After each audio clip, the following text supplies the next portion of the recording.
All right, here to explain the graffiti-proof nature of our product. So we resurfaced this, massive sliding whiteboard system back in 2017, and I spray painted this about 72 hours ago. So I wanted to show a test of how that will come off, as well as this has been spray painted about 2 weeks ago. So hopefully it doesn't take 2 weeks to get to, but just wanted to show you the difference of the two.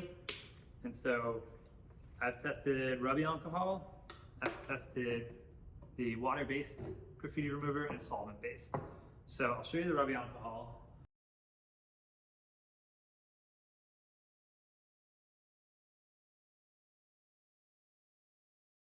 The solvent-based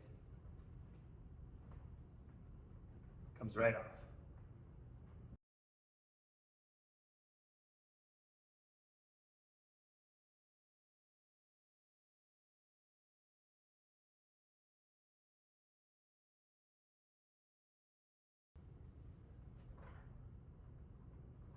Just like that.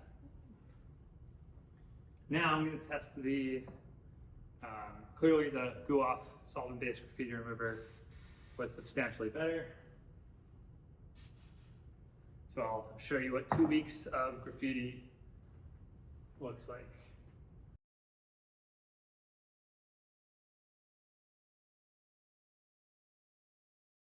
There we go. As good as new. So that's Whiteboard from 2017. So 7 years ago, erasing perfectly fine after the graffiti came off. These cleaners will not damage the finish of the board, and will take spray paint off even after a few days and a few weeks. Thanks for watching.